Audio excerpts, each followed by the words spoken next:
Hello, Swami. Hello again. And firstly, we would like to thank you for agreeing to do this interview with us. It's a big honor and big pleasure to speak with you. Hare Krishna. Hare Krishna. And on this special day, which is Krishna's birthday, and for our audience who doesn't know who you are and wants to more know about you, I would like to start with a simple question. Who are you? What is your history and your way?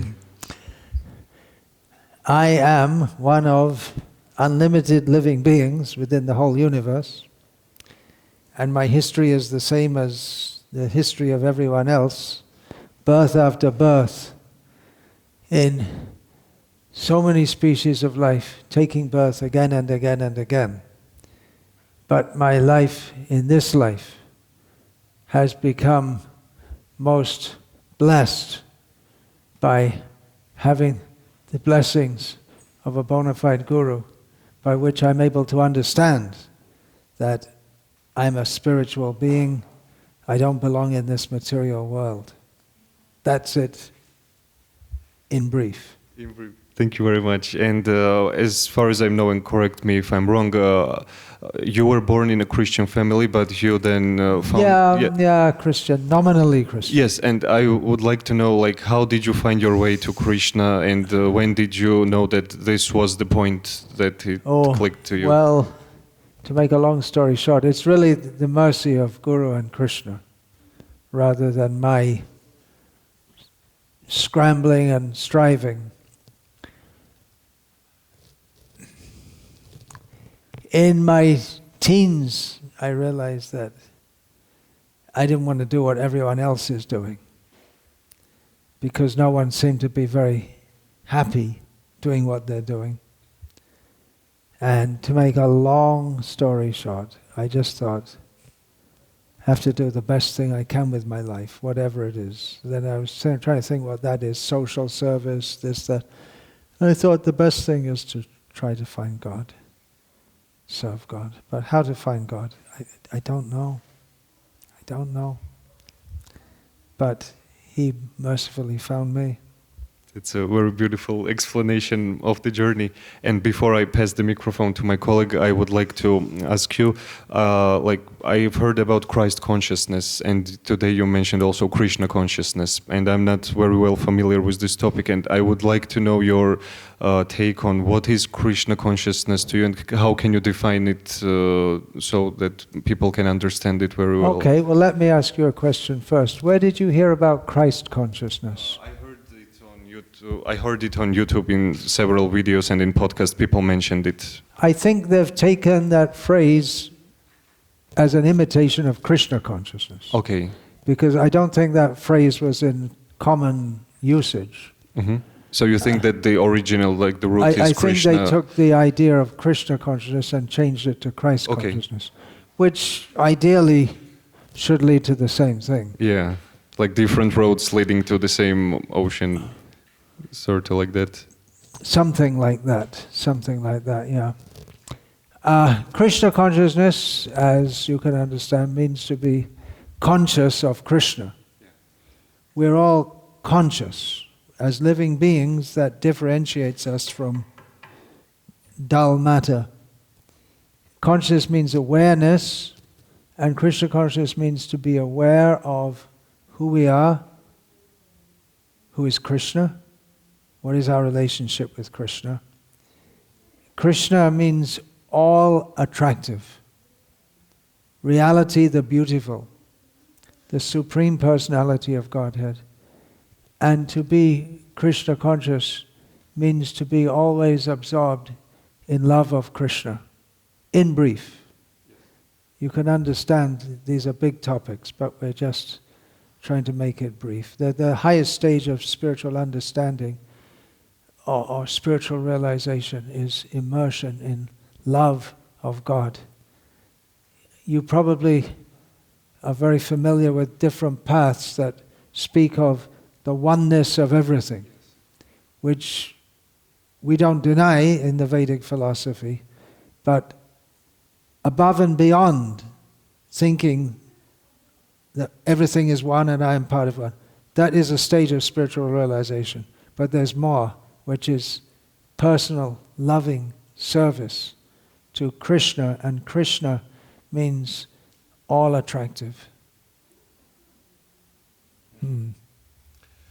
And I'm curious, and I'm asking this question because Georgia is deeply Orthodox country and Christian on the level of belief. I don't know how well we execute what we believe, but we are a Christian country, and you are also from this tradition, from your family. And you search in Christianity also to go deep and see, and there was not something fulfillment there, and then you moved to the Krishna, how, and why there is not satisfaction in Christ. Okay. Yeah. Now, these are quite big topics, and you have that card. I have several thousand YouTube lectures in which, if you really want to know personally, more than just for this short podcast, you could get into it in depth. I was dissatisfied with Christianity for several reasons. I'd never heard of Orthodox Christianity. I was raised in England. My mother was an Irish Catholic, and we heard that it's not enough to be if you're not a Christian, you go to hell, but you have to be a Catholic. And like I said, I've never even heard of Orthodox. It wasn't even mentioned. And of course, the Protestants say you have to be a Protestant, otherwise you go to hell. And I was just wondering, what if I got born in the wrong family? What do I do? Flip a coin and pray to God that it comes on the right way? There's no way to intelligently understand. If it's all just a certain church that you're in, and you happen to belong to that church, and then you go to heaven, otherwise you go to hell, it sounds very unfair. And also, it doesn't seem like I'd even want to live with God if God is such a personality that he creates all these living beings and throws most of them into hell forever without any source, without any hope of redemption. So I was dissatisfied with that. And of course, asking priests and the teachers questions, and they more or less said, just shut up, just have to believe it. Meanwhile, at school, we're being taught that you should inquire, be open-minded, and this and that. But in the religion class, you just have to believe. So, I'd never heard of reincarnation also. You're in a generation after me. You probably grew up knowing at least about the concept of reincarnation. Yes, of but not in Christian teachings. No. But I grew up without even knowing anything about the concept of reincarnation or the word. And when I did come to know of it, I thought, wow, that makes sense. God gives you many chances, not just one chance. So then, again, looking at different traditions and understanding that Christianity, many things good, but at best incomplete.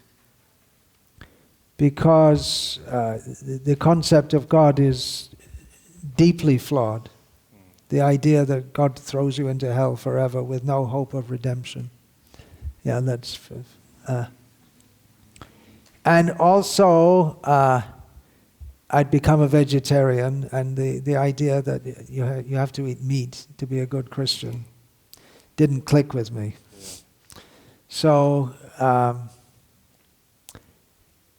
really didn't have a clue, except a vague idea that I didn't like this idea of everything is all one and you just merge into a oneness. That didn't click with me at all. I didn't like that at all. I could tell you some stories, but it's only a podcast. It's not a big volume book. But when I came to, I was reading. I actually spent a little time in a Christian monastery, Catholic monastery in Ireland. They're vegetarians, which is unusual for them. And I was reading a book called The Lives of the Saints. And one of them one of the saints, he said he joined the monastery, and although many of the other, as a boy, because if you're going to get an education in those days, it was in the monastery. This is going back 1,000 years or something. And although most of the boys were frivolous, he was very serious about it from the beginning. So I thought, if I'm ever fortunate enough to get the opportunity to get a real spiritual path, which I was doubtful of, because I'd read the Quran, I'd read a translation of Bhagavad-gita without any explanation, but I couldn't grasp it at all. So I thought, if I'm fortunate enough to get to a genuine spiritual path, which I doubted at that point, then I thought I should be like that. I should take it very seriously.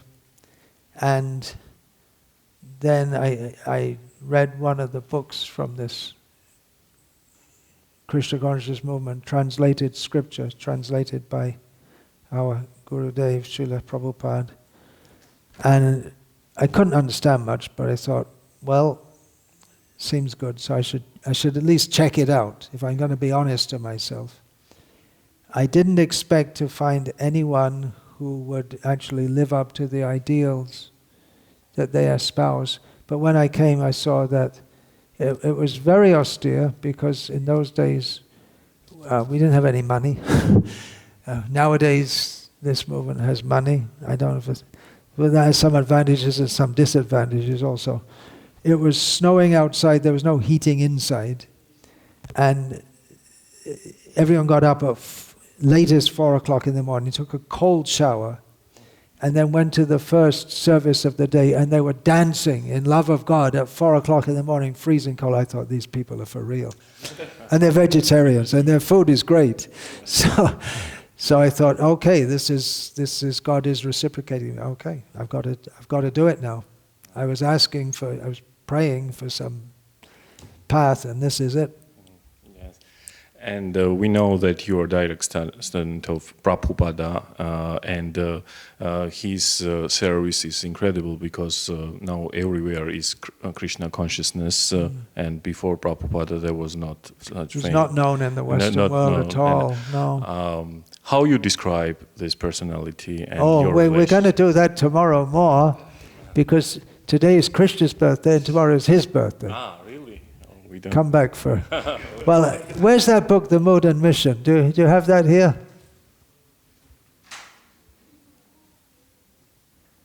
I just published a book. I've published several books.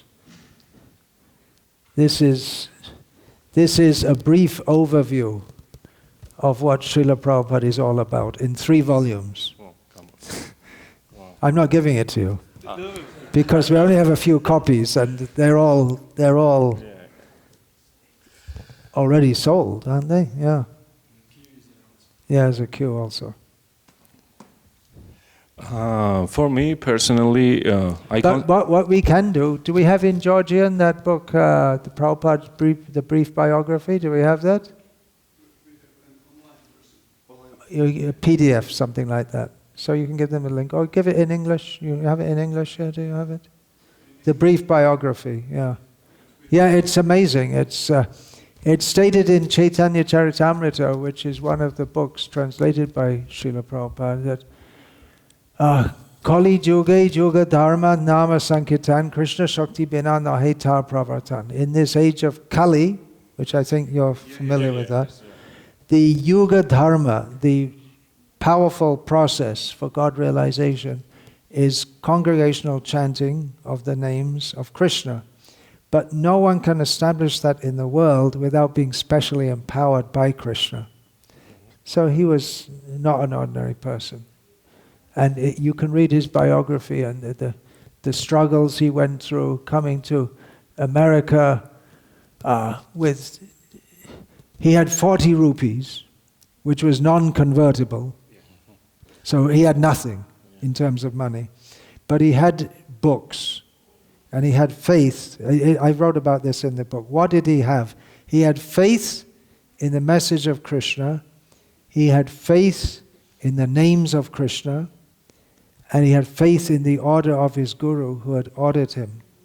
And with that faith and determination, He had to go through many, many struggles and many, many difficulties, but he persevered, and he was first of all working among hippies.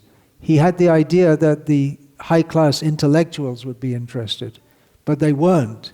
And the people who are interested were the hippies, who were crazy and proud of it. To be crazy for a hippie, to be totally wild, and unorthodox, that was a sign of prestige among the hippies. The more unorthodox you are. So, and literally many of them were crazy through drugs, and Srila Prabhupada, he saw a spark of interest, and he fanned that little spark, and he had to train from knowing absolutely nothing. There's one story I like to relate, just one of many anecdotes. Hanuman, you know Hanuman? Okay, you know. They didn't know. So, in their first temple, if you could call it, which was, it's still there. It was purchased maybe 25 years ago by the devotees. It was just a rented storefront. And how big is it? It's different shape to this room. It's about half the size of this room.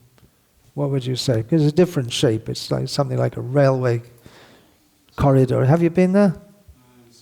Yeah. So it's a very small place.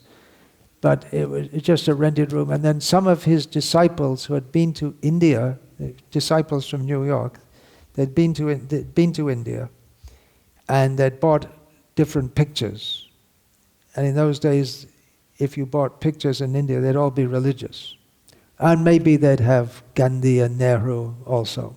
But mostly it was religious. And in everyone's house, there were religious pictures. You don't know that. You haven't seen that. You're from India, is it? But you've grown up in a different culture.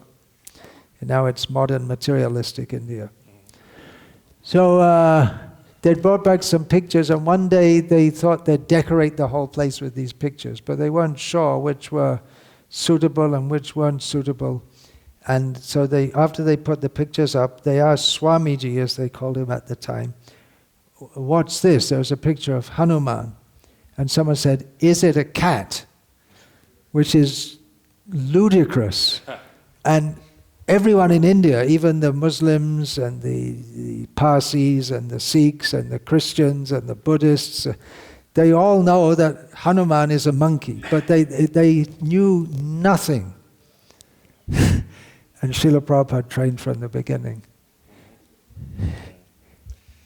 I consider myself as Christian, but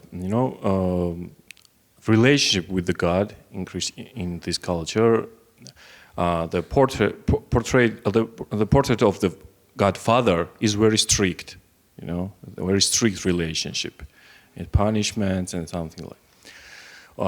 When I encountered the Krishna consciousness, then I saw that you can have communication with God personal, and also with many forms. Like child, like lover, like friend, like father, and different avatars also. Yeah, and also for me personally, also when this esoteric knowledge came in Georgia and everything, there was like more teachings of Advaita Vedanta, like to merge with absolute, like a sugar in the water.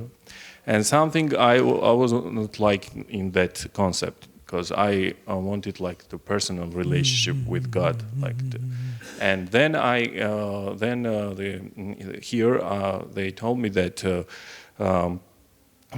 it's the biggest pleasure when you want that your lover to be pleased, your lover to be pleased, and it's most egoless communication, because every enlightenment or everything you want for you. You want to be enlightened, you want to be good, you want to have bliss. But here I saw that this paradigm is changing, that you want the God to be pleased with your service. And how can you explain this personal relationship with God? What's your... You can explain it, but it's something to be experienced more than explained, isn't it? You can explain honey. You can analyze it and make the chemical composition, and you can talk about the benefits of it and its viscosity or whatever, density. But unless you taste it, you can't really understand what it is. And it's love. Can you explain love? Yeah, I understand. Yeah. You can try.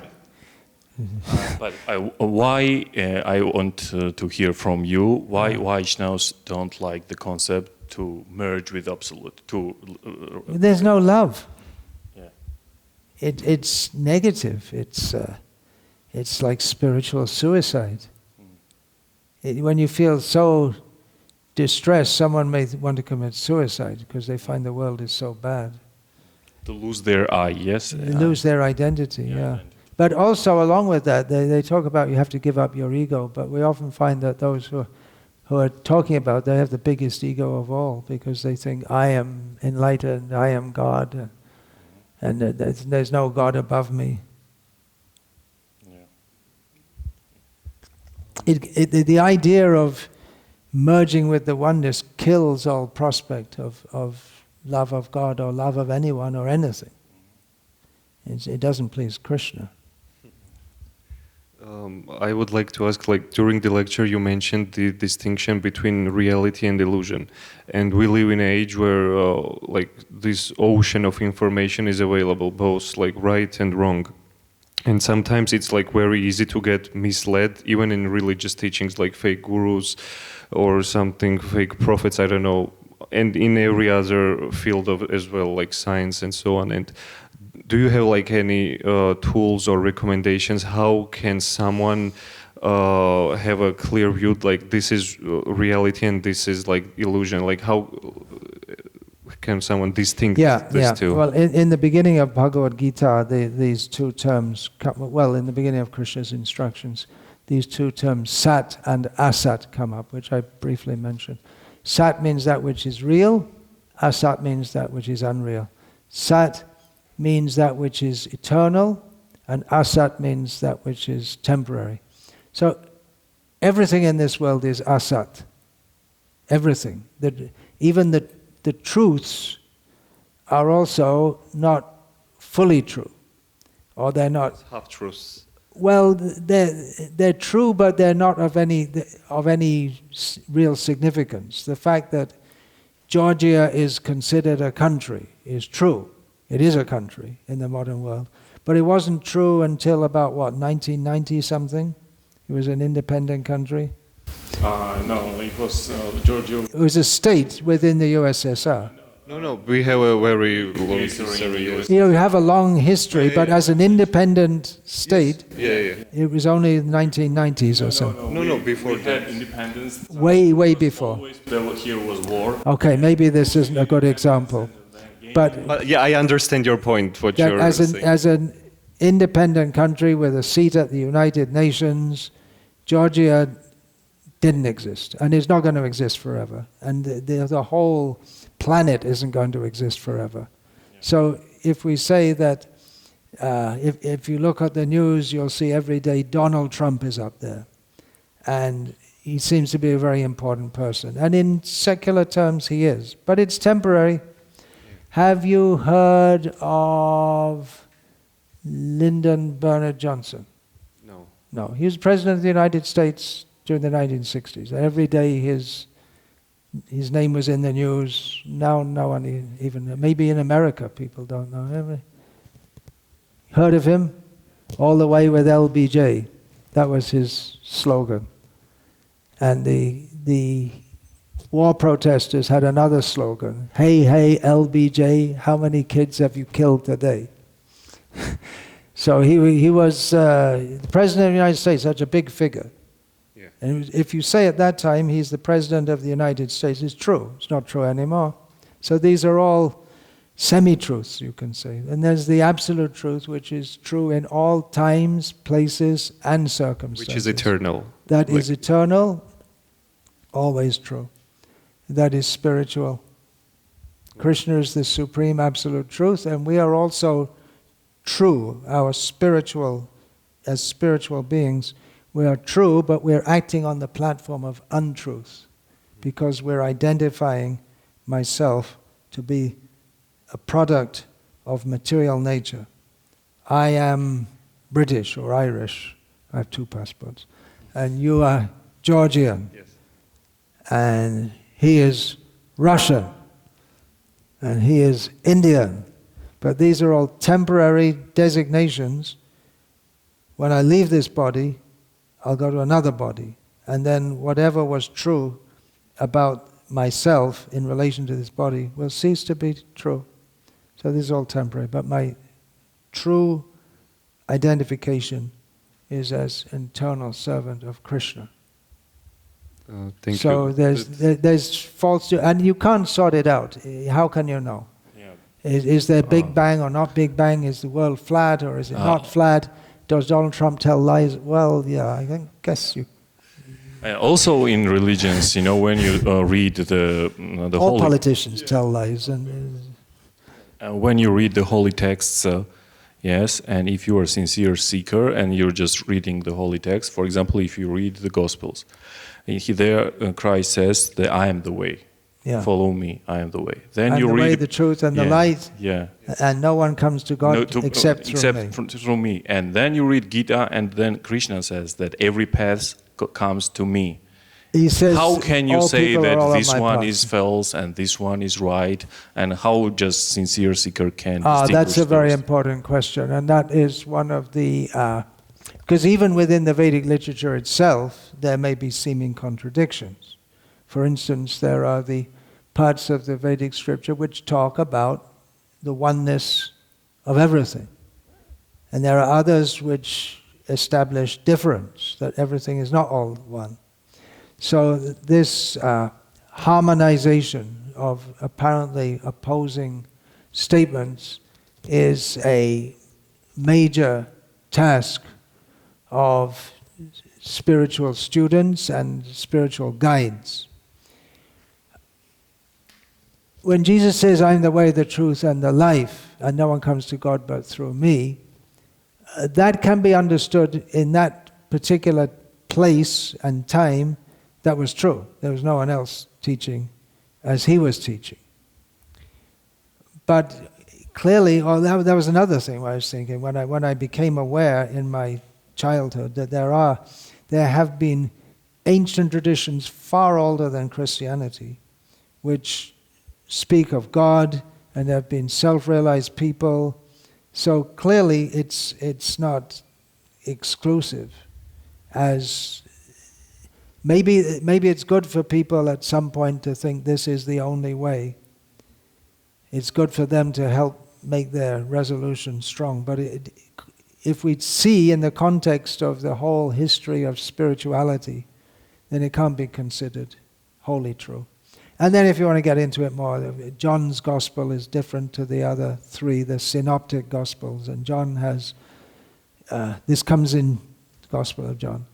And he has so many statements which are more theology, which we don't get much. Christ didn't teach much theology. It was very, very simple.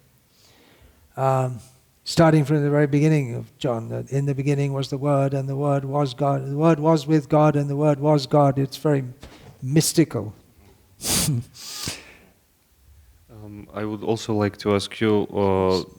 So, yeah, John is different to the others, and he was understood to be after all the others also. And none of the Gospel writers actually saw Jesus. Sorry, so we're told, yeah. But everybody who wrote the Gospels, they were disciples of Jesus. Not direct. Yes, they were direct. No, all the Gospels. Well, at least not all the canonized Gospels we have now. Yeah. They were all written, well, at least according to scholarship, if you can accept the scholarship, they were all written quite some time. Interestingly, you don't have to have a Bible to be a Christian. Because, like you say, what was considered canonical, that was only settled 3 centuries after Christ. Yes. So they were going on as Christians without a Bible. I want to ask now about more like materialistic side rather than spiritual, and I want to know like now living in this world can be very stressful and complex because of this like vast technology evolvement and the speed of everything, and even myself included, I find myself like very how to say, when you're not in harmony and aligned sometimes because all of this chaos. So how can you define like simplicity and how to live simply? Like, is it that you should let go of mostly of your possessions, or you can have like everything but be simple on the inside so the outside doesn't matter? Both things. Both things. If you're spiritually fixed enough, you can be very rich and use everything in Krishna's service. But generally we recommend to live as simply as possible and not clutter up your life with ambitions and articles that you don't need, because the more you have, the more headache it is. Living simply is less headache. And also, Srila Prabhupada, he recommended that the Krishna consciousness movement establish farm projects where people can live simply, grow food, and have a Krishna conscious lifestyle. Simple living and high thinking. We haven't done that much. He's doing it. This is Caitanya-caritamrta from Czech Republic, and he's it's a small community. He's overseeing a community in the Czech Republic in which the devotees there are living families very simply and deliberately chosen a very simple lifestyle and growing food so that they can, without being entangled in this consumeristic society, they can live together and together cultivate Krishna consciousness. Please don't sit with your back to Srila Prabhupada. You can sit on this side if you want. So it's more like a communal living with less, how to say, touch with technology, information which is not filtered. Yeah.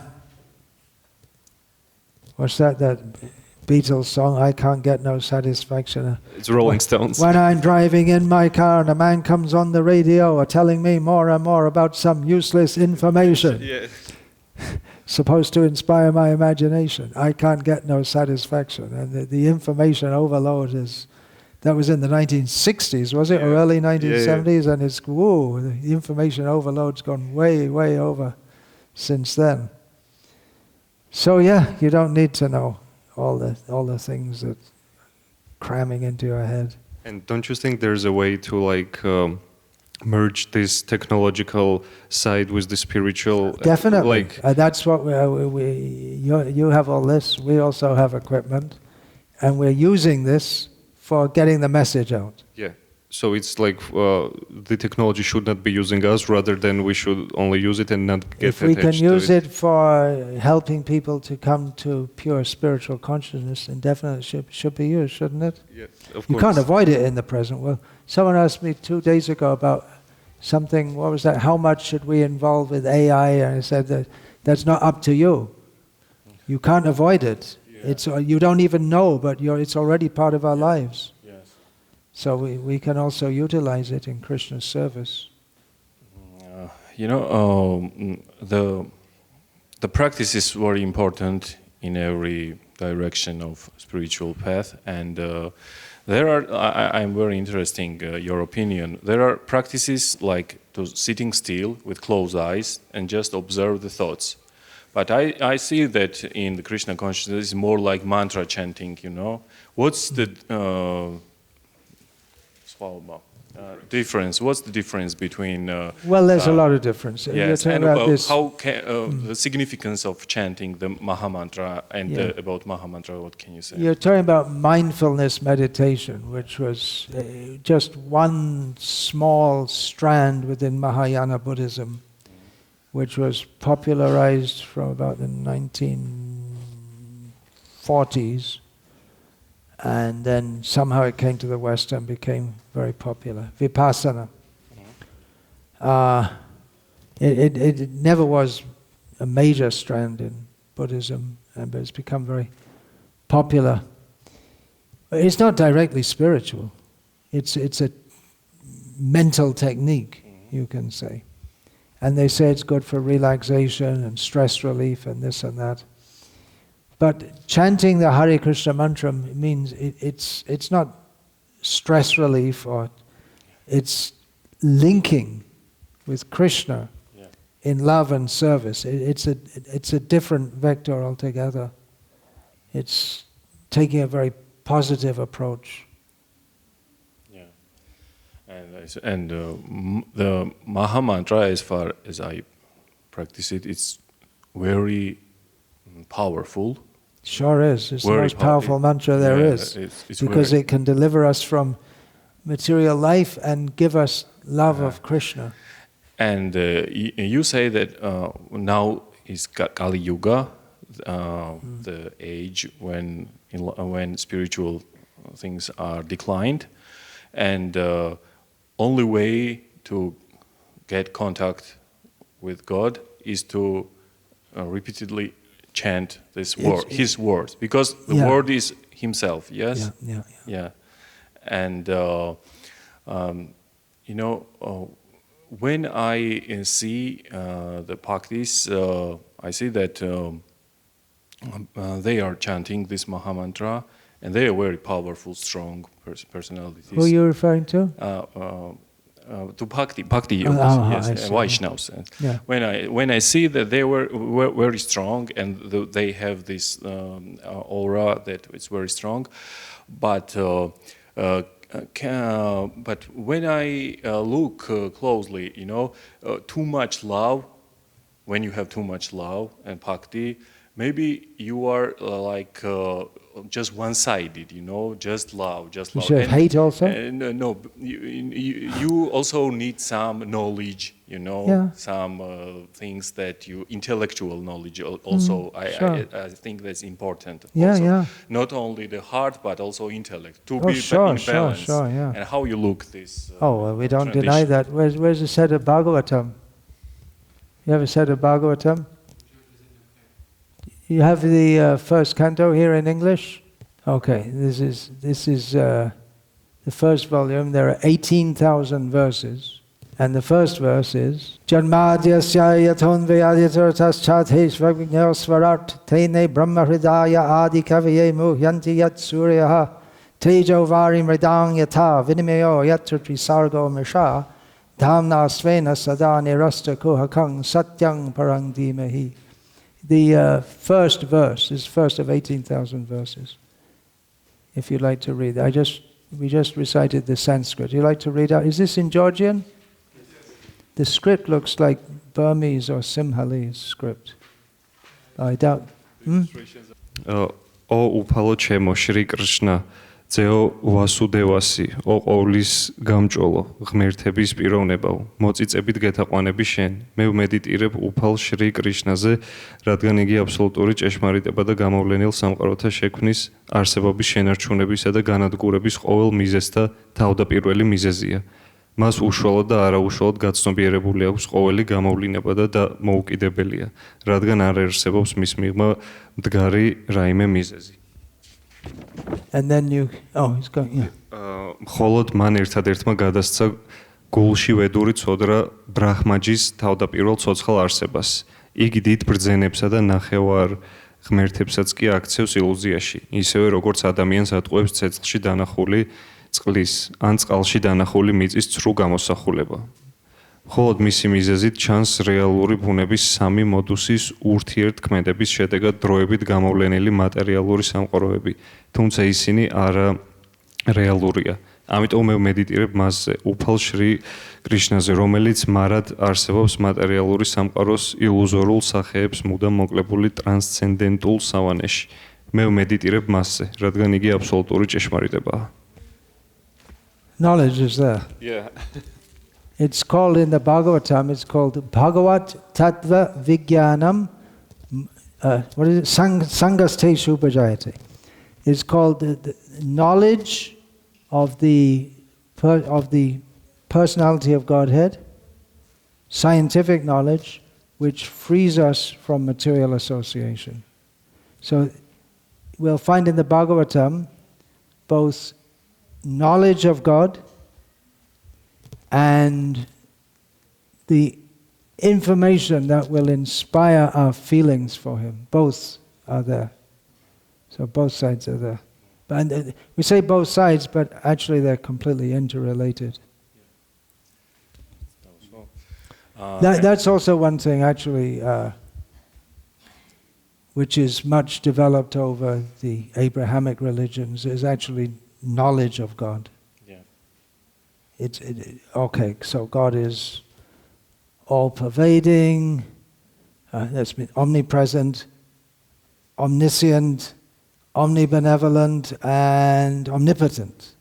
But how is explained in Srimad Bhagavatam. In Vaishnava tradition, there is strict restrictions also that you have to be brahmachar, you have to eat vegetarian food and chant mantra. Well, married life is allowed. Yeah. But a life of indulging in lust is obviously antithetical to spiritual advancement. So sex is allowed within marriage, but it's not just to go for wild. Pleasure. Yeah, for progeny. Yeah. Right. Yes. But when you say that now it's Kali Yuga and it's hard, everything in spiritual path it becomes more hard. In Christian tradition, there is that you feast half a year and half a year you don't feast. No, but in Vaishnava tradition, when you get this, you feast for half a year. Yeah. If you look at the calendar, it's like this. 6 months and 6 months. You are completely vegan. Oh, I and see. Then you but now but the monks, they're many of the monks are fully. I'm not talking about monks. I'm ordinary people, regular people. Yeah. It's like this. And in your tradition, everyone takes this vow to be fully vegetarian, yes, and fully Krishnatarian. We offer everything to Krishna. Yes, but isn't it too hard for people to live such a way? And what gives the strength? It may be for many, but then there are many who. I would find it horrible to eat meat. Even the thought of it makes me want to vomit. And generally, people who've been vegetarian for some time, even smelling it makes you smell. And of course there are so many people who have been raised without meat. There are some kind of beliefs that if you are now in these days when the food is not nutritious and everything, when you are like a vegetarian or vegan, you lose some chemicals and everything. But when I see the Vaishnavas, they are very strong. And what helps them? Maybe it's the power of the mantra, or I don't know. But Krishna helps. Yes, this because also my friends who are who try to have the sexual restrictions, they get neurosis. Yes. Yeah, and many people in the Krishna tradition, they struggle with that also. Oh, really? It's not that everyone's perfectly saintly immediately, and we're trying, and then we have all these stimulations all around us all the time. Yeah. So it can be a struggle, but it's a struggle worth undertaking. One thing I'd like to say, because you were mentioning about the Orthodox tradition, and one thing very strong in that, in Russia at least, was the chanting of the name of Jesus. Just chanting over and over and over again the name of Jesus. So something is there. It's also similar. Yes. Yeah, and some of the monks also, they just meditate. Monks are taking this practice. It's similar as Mahamantra chanting, and they chant maybe silently in the heart. And in the evening also they wake up. But it's very similar to Vaishnava tradition as monastery Christianity. It's very... Some of those monks, they get some mystic powers also by their austerities, which isn't the goal of life, but they're serious and they're getting somewhere. And to make a bit of a conclusion, I would, like we mentioned, simple living, all this spiritual stuff, material sides as well. And I want to know your vision of the new and better world. How do you envision it, and how can we move towards it day by day? How can you see the future? From this point on. The natural course in Kali Yuga is that everything degrades, literally day by day. But the chanting of the Hare Krishna mantra can counteract that. So if many people take it up, then the world situation can change. Or even not so many, maybe even a small percentage. But if people see that you can live pure life happily, and you're not mentally and emotionally destroyed by everything that's going on around you, which is the situation for many, many people, then why will not more people take it up? It's time for a spiritual revolution. Georgia is not such a developed country. People in America are really, and Western Europe, they're suffering so much. Young people, they feel hopeless. They don't see any hope in their life. So when you have struggles, it's more chance to go towards God. Yeah, that's one great thing about Kali Yuga. If you have any brain at all, after you've been through the education system and taken so many drugs and had so much sex, if you have any brain left at all, then you can think, hey, there's got to be something better than this. Everything, our whole approach to life is wrong. Whatever we do, there must be something. If there's any hope, there must be some hope. Reach up for something higher. So yes, the great quality of Kali Yuga is that it can give impetus for spiritual search. It's a very bad time, but there's a very good process also to overcome the bad effects of Kali Yuga. And also one of the last questions that I have is that in Christian tradition you have goal that you have to go to the heaven, yes, and to get there. But what's the goal, the main goal in the Vaishnava tradition? For those who are at the highest standard of purity, the only goal is to serve Krishna. And then whatever he wants, you just accept it, that's all. Even if it's so much suffering, you're prepared. You don't, no demands. And that kind of love, fully giving yourself, is the highest kind of love. And it's often seen that superficially, the topmost devotees, they may appear to suffer, but they're in bliss, always remembering Krishna. Otherwise, the goal is love of Krishna and going to the spiritual world to live with Krishna. And I'm sorry but I can't resist to ask you this question, because I'm standing in front of this picture that I'm looking, and here is Radha and Krishna, and when I was in Vrindavan, everyone was... when you were in what? Vrindavan. Vrindavan. Yes, and Radha, everyone was... And I have such kind of question that this is the concept of hierogamy. Yeah, in many traditions, of what? Hierogamia, when the masculine and feminine merging inside oneself. in many traditions, in world traditions, the hierogamic tradition is there in Egypt. It's a new word for me. Yes. I'll write it down. You taught me an English word. You can write that down. Do you know that word? No. Hierogamos, hirogami, and it doesn't matter. It's just a word. How can I know it's very mystical and it's very deep, the relationship between Radha and Krishna, but it's too attractive, and it's. I just want to ask you how you see this kind of relationship, and who is Radha, in your opinion? And how well, you see my opinion doesn't matter. Just like my opinion of who you are doesn't matter. You are who you are, right? Yeah. So we understand from scripture, Vedic scripture, that Radharani is the internal pleasure potency of Krishna. She is in one sense non-different from him,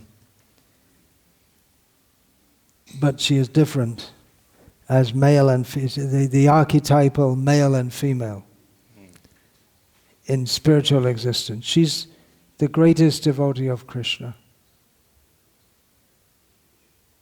There are different kinds of relationships, of which the most intense is sexual relationship.